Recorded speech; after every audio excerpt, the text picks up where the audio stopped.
तो आज हम बात करेंगे हमारा 7वां ज्योतिर्लिंग रामेश्वर की, जो कि तमिलनाडु में रामनाथपुर में स्थित है। और ये भगवान राम जी ने उसकी स्थापना की थी।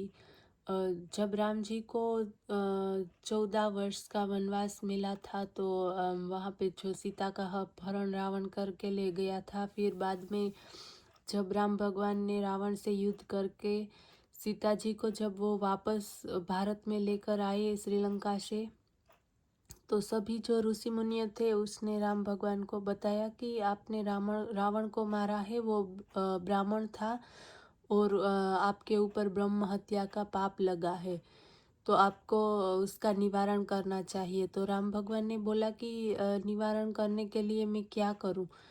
तो ऋषि मुनियों ने बोला कि आपको शिव की पूजा करनी पड़ेगी। तो फिर राम जी ने रामेश्वर में वहाँ सागर के किनारे जब वो थे, तो उसने हनुमान जी को बोला कि आप कैलाश जाओ और वहाँ से शिवलिंग लेकर आओ, जिसकी मैं स्थापना और पूजा करूँ। तो हनुमान जी गए से कैलाश में शिवलिंग लेने के लिए, लेकिन हनुमान जी को आने में बहुत देर लग गई। तो सीता जी और राम जी ने वहाँ सागर के किनारे रेत थी, उसमें से शिवलिंग बनाया और उसकी पूजा की।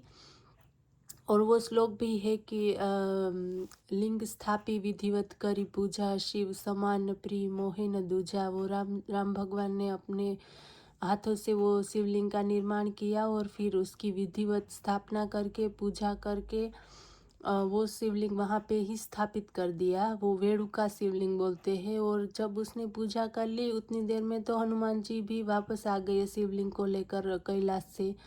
तो जब उसने देखा कि राम भगवान ने तो पूजा भी कर ली है और ये शिवलिंग भी कहीं से लेकर आए होंगे, तो भगवान राम को पूछा तो राम ने बोला कि मैंने ये आपको आने में देर लगी, इसलिए मैंने वेणु का शिवलिंग बना के उसकी पूजा कर ली। तो उसने बोला कि अभी ये शिवलिंग का क्या करे जो मैं कैलाश से लेकर आया। तो भगवान राम ने बोला कि इसी को भी यहीं पे ही हम स्थापित कर देते हैं। तो जो हनुमान जी कैलाश से शिवलिंग लाए थे उसका नाम विश्वनाथ पड़ा, और जो राम भगवान ने अपने कर कमलों के द्वारा बनाया उसका नाम है रामेश्वर, जो कि हमारे 12 ज्योतिर्लिंग में से 7वां ज्योतिर्लिंग है। और रामेश्वर 15 एकड़ में बना हुआ बड़ा मंदिर है तमिलनाडु में, और उसका 1212 स्तंभ है। और वहाँ पे 22 कुंड है, जिसका जल, सभी कुंडों का जल एक उसका उस सभी कुंडों का जल का स्वाद अलग अलग है। किसी भी जल का कुंड में से आप ट्राई करो तो वो जल समान नहीं लगेगा, सबका स्वाद अलग अलग है। जो कि समुद्र के किनारे है रामेश्वर, फिर भी मीठा पानी है इस कुंडों में, और इसको लाइक औषधि की तरह माना जाता है। और जो रामेश्वर में एक और भी है जो कि विशालाक्षी देवी है, वो भी वहाँ पे स्थित है।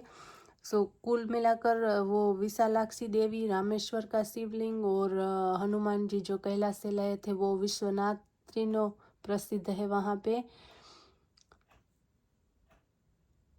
और जो वहाँ का कुंड है वो और कुंड भी सागर के किनारे कुछ और भी कुंड है, वहाँ से भी जल का पान किया जाता है। उसका भी जल सभी जलों से ट्राई करे तो वो मीठा लगता है। जो कि समुद्र के पास में जो कुआं और जो कुछ भी होता है उसका पानी मीठा नहीं होता, लेकिन इसका पानी मीठा भी है।